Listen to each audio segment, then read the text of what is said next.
Hello, my name is David Swafford, and this is the flight scenario for the final flight scenario. We'll go ahead and go through everything.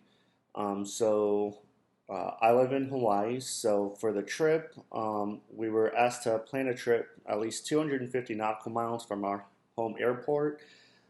Being in Hawaii, we can't really meet that requirement, so I went for the furthest airport from my home airport, which is Hilo on the Big Island, and that's about 100 and it's 200 miles.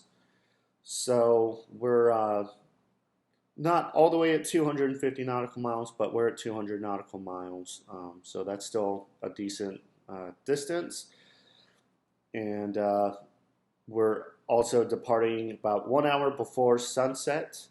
For the pilot, um, we're told that we have a total of 275 hours and have an IFR rating. You have about 10 hours in instrument conditions and working towards my CFI.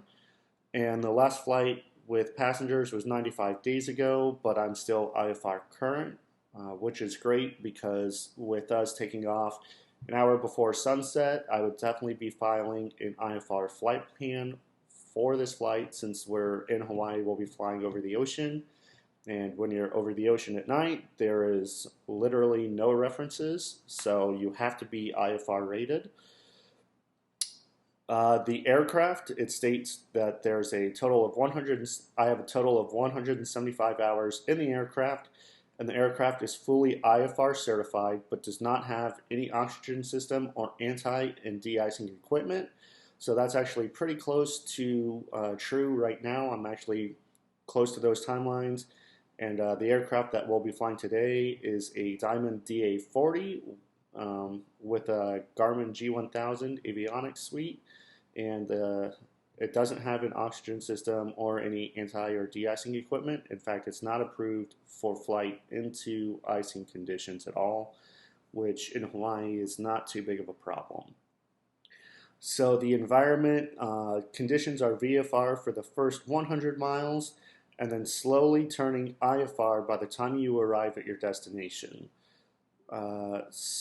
Using our METAR and our TAFs and winds aloft for flight planning, uh, it shows that we'll have about 6 knots of headwind, right around 5,000 feet on the way there. And the trip should take us just under 2 hours to get there, which is not too bad. And right now, the conditions are VFR leaving out of Honolulu, so that looks pretty good as well.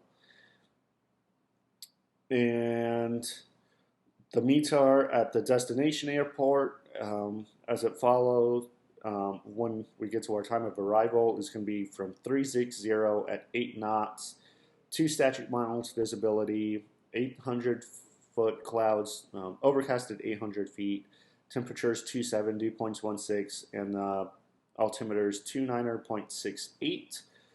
And there's a VFR, there's an airport with VFR conditions about 30 to 35 miles from your destination airport, which would be for us right in the middle of the mountains, which is actually pretty hard to get to. And we would be very cautious if we went to that airport. I probably wouldn't recommend it given the balance and loading, just to be safe. Plus, I haven't been there before. And being nighttime VFR, that's going to be very hard to navigate, and there's zero room for error when flying in that area. So I would probably just stay away to be safe. The route, it says we're a newly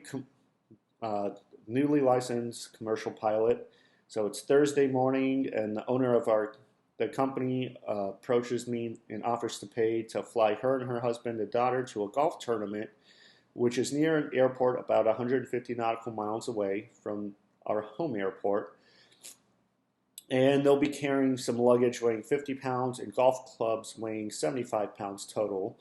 and we will be utilizing the airplane. I'm currently using the train, which again is the DA40.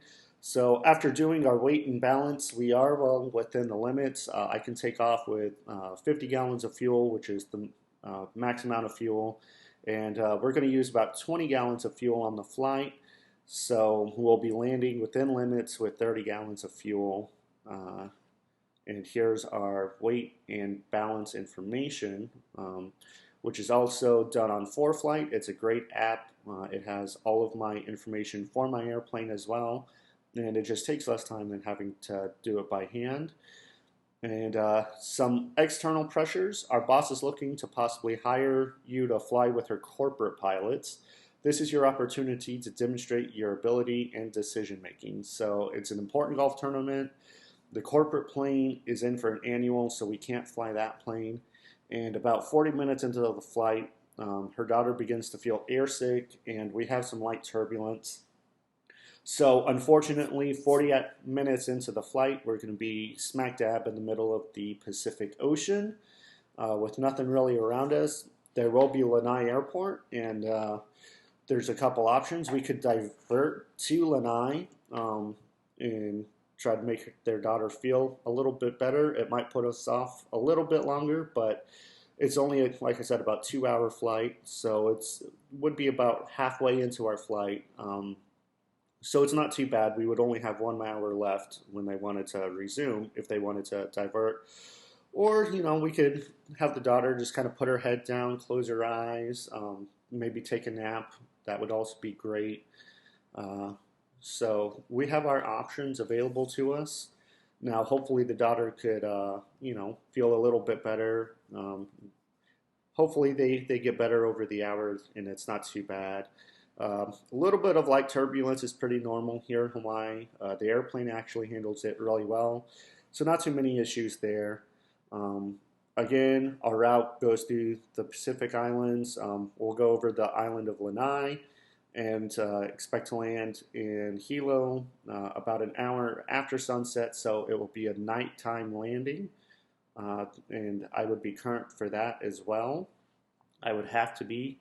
And again, we're on an IFR flight plan. Our minimums would be met with the 800-foot ceiling. We could do a